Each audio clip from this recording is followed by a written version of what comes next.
ಪ್ರಿಯರೇ, ದೇವರು ಒಳ್ಳೆಯವರು, ಒಳ್ಳೆಯದನ್ನೇ ಮಾಡುವವರಾಗಿದ್ದಾರೆ. ಅಪೊಸ್ತಲನಾದಂಥ ಪೌಲ ಧರ್ಮಶಾಸ್ತ್ರಕ್ಕೆ ಅನುಸಾರವಾಗಿ ಬಹಳ ಯಥಾರ್ಥ ಚಿತ್ತನಾಗಿದ್ದನು. ಆತನು ಪವಿತ್ರಾತ್ಮನಿಂದ ತುಂಬಿಸಲ್ಪಡುವವರೆಗೂ ತನ್ನ ಹೃದಯದ ಆಸೆಗಳನ್ನು, ಆಕಾಂಕ್ಷೆಗಳನ್ನು, ಅಭಿಲಾಷೆಗಳನ್ನು ಜಯಿಸುವುದಕ್ಕೆ ಸಾಧ್ಯವಾಗಲಿಲ್ಲ.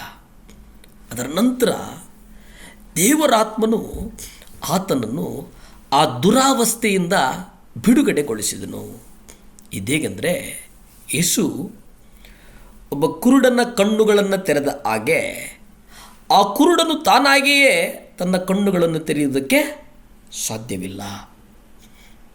ನೀನು ಪವಿತ್ರಾತ್ಮನಿಂದ ತುಂಬಲ್ಪಟ್ಟಿದ್ದರೆ ಆತನು ನಿನಗೆ ನಿನ್ನ ನಾಲಿಗೆ, ನಿನ್ನ ಕಣ್ಣುಗಳ ಮೇಲೆ ನಿಯಂತ್ರಣವನ್ನು ನೀಡುತ್ತಾನೆ.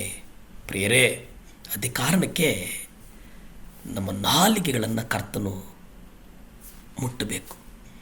ನಮ್ಮ ನಾಲಿಗೆಗಳನ್ನು ಕರ್ತನು ಅಭಿಷೇಕಿಸಬೇಕು. ನಾವು ಪವಿತ್ರಾತ್ಮನಿಂದ ತುಂಬಲ್ಪಟ್ಟಿದ್ದರೆ ನಮ್ಮ ನಾಲಿಗೆ ಮತ್ತು ನಮ್ಮ ಕಣ್ಣುಗಳ ಮೇಲೆ ನಿಯಂತ್ರಣ ಇರ್ತದೆ. ಇದು ನಮ್ಮಿಂದ ಸಾಧ್ಯ ಇಲ್ಲ, ನಮ್ಮ ಮನೋನೇತ್ರಗಳಿಂದ ಸಾಧ್ಯ ಇಲ್ಲ, ನಮ್ಮ ಮನಸ್ಸಿನಿಂದ ಸಾಧ್ಯ ಇಲ್ಲ, ಬಾಹ್ಯ ಸೌಂದರ್ಯದಿಂದ ಸಾಧ್ಯವಿಲ್ಲ, ಅಂತಃಕರಣದಿಂದ ಸಾಧ್ಯವಿಲ್ಲ. ಆದರೆ ಪವಿತ್ರಾತ್ಮನ ಬಲದಿಂದ ಮಾತ್ರ ಸಾಧ್ಯ.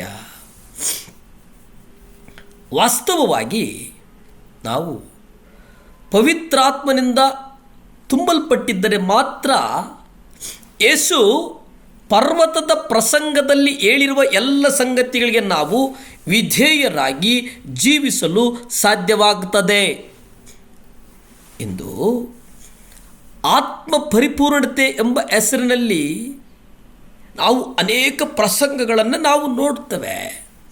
ಆದರೆ ಆತ್ಮದ ಪರಿಪೂರ್ಣತೆಯನ್ನು ನಮಗೆ ಕೊಡುವವರು ಕರ್ತನು. ಕೋಪ, ತಾಪ, ಪಾಪ ಎಲ್ಲವೂ ನಮ್ಮನ್ನು ಆತ್ಮದ ಪರಿಪೂರ್ಣತೆಯಲ್ಲಿ ತುಂಬಿಸುವುದಕ್ಕೆ ಅವು ದೂರ ಮಾಡುತ್ತವೆ. ಅನೇಕ ಸಂದರ್ಭಗಳಲ್ಲಿ ನಮ್ಮ ಹಳೆಯ ಕಾರ್ಯಗಳನ್ನು ನೆನೆಸಿ, ಹಳೆಯ ನೋವುಗಳನ್ನು ನೆನೆಸಿ, ಹಳೆಯ ಸಂಕಟಗಳನ್ನು ನೆನೆಸಿ, ಎಲ್ಲ ಹಳೆಯ ಸ್ವಭಾವಗಳನ್ನು ನೆನೆಸಿ ನಾವು ಆತ್ಮದ ಪರಿಪೂರ್ಣತೆಯ ಸಂತೋಷವನ್ನು ಅನುಭವಿಸುವುದಕ್ಕೆ ಸಾಧ್ಯವಾಗದೆ ನಾವು ಮರೀಚಿಕೆಯಾಗಿ ಉಳಿದು ಬಿಡ್ತೇವೆ. ಆದರೆ ನಮ್ಮ ಕೋಪಗಳನ್ನು, ನಮ್ಮ ತಾಪಗಳನ್ನು, ನಮ್ಮ ಪಾಪಗಳನ್ನು ನಾವು ಆತನಿಗೆ ಒಪ್ಪಿಸಿಕೊಟ್ಟು ಪಾಪ ಕ್ಷಮಾಪಣೆಯನ್ನು ಹೊಂದಿದರೆ, ಆ ಪಾಪ ಕ್ಷಮಾಪಣೆ ಹೊಂದಿದಾಗ ನಮಗೆ ಆತ್ಮದಲ್ಲಿ ಒಂದು ಪರಿಪೂರ್ಣತೆ ಉಂಟಾಗ್ತದೆ ಅನ್ನುವಂಥದ್ದನ್ನು ನಾವು ನೆನೆಸಿಕೊಳ್ಳಬೇಕಾಗ್ತದೆ.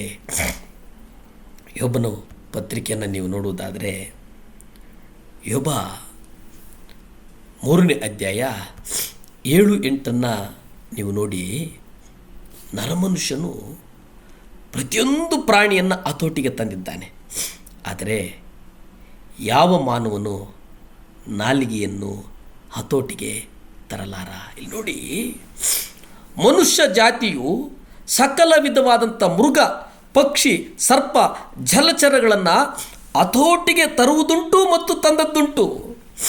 ಆದರೆ ಈ ನಾಲಿಗೆ ಯಾವ ಮಾನವನು ಹತೋಟಿಗೆ ತರಲಾರನು. ಅದು ಸ್ವಾಧೀನವಾಗದೆ ಕೇಡಕ್ಕಾಗಿದೆ, ಮರಣಕರವಾದ ವಿಷದಿಂದ ತುಂಬಿದೆ. ಪ್ರಿಯರೇ, ಅದಕ್ಕೆ ಕರ್ತನ ಹೇಳ್ತಾನೆ, ಜೀವನ್ ಮರಣಗಳು ನಿನ್ನ ನಾಲಿಗೆಯ ವಶ. ಜೀವ ಮತ್ತು ಮರಣ ಬೇರೆ ಎಲ್ಲೂ ಇಲ್ಲ ಸ್ವಾಮಿ, ನಿನ್ನ ನಾಲಿಗೆಯಲ್ಲಿದೆ. ಅದಕ್ಕೆ ನೀವು ಒಳ್ಳೆಯದನ್ನು ಮಾತಾಡಬೇಕು. ಮಕ್ಕಳ ಕುರಿತು, ಕುಟುಂಬದ ಕುರಿತು, ಎದುರುಗಡೆ ಇರುವವರ ಕುರಿತು ಒಳ್ಳೆಯದನ್ನು ಬಯಸಿ, ಒಳ್ಳೆಯದನ್ನು ಮಾತಾಡೋಣ, ಒಳ್ಳೆಯದನ್ನು ಮಾಡೋಣ. ಕರ್ತನು ಆಶೀರ್ವದಿಸ್ತಾನೆ. ಭೂಮಿ ಆಕಾಶಗಳನ್ನು ಉಂಟು ಮಾಡಿದಂಥ ಸರ್ವಶಕ್ತನಾದಂಥ ದೇವರ ಸ್ತೋತ್ರಪ್ಪ. ಈ ಮುಂಜಾನೆಯ ಸಮಯದಲ್ಲಿ ದೇವರೇ ಅಪ್ಪ, ನಮ್ಮ ನಾಲಿಗೆಗಳನ್ನು ಮುಟ್ಟು ದೇವರೇ. ನಮ್ಮ ನಾಲಿಗೆಗಳನ್ನು ನಿಮ್ಮ ಗಾಯವುಳ್ಳ ಹಸ್ತ ಮುಟ್ಲಿಸು. ನಮ್ಮ ನಾಲಿಗೆಗಳನ್ನು ಶುದ್ಧ ಮಾಡಿಸು. ನಮ್ಮ ನಾಲಿಗೆಗಳನ್ನು ಮನ್ನಿಸು ದೇವರೇ. ಅಪ್ಪ, ಸಹಾಯ ಮಾಡು. ನಮ್ಮ ಕುಟುಂಬಗಳನ್ನು ಆಶೀರ್ವದಿಸು. ನಮ್ಮ ಕುಟುಂಬಗಳನ್ನು ಬಲಪಡಿಸು. ನಮ್ಮ ಕುಟುಂಬಗಳನ್ನು ಸ್ಥಿರಪಡಿಸು. ಯೇಸುವಿನ ನಾಮದಲ್ಲಿ ಬೇಡ್ತೇನೆ ತಂದೆ. ಆಮೇನ್.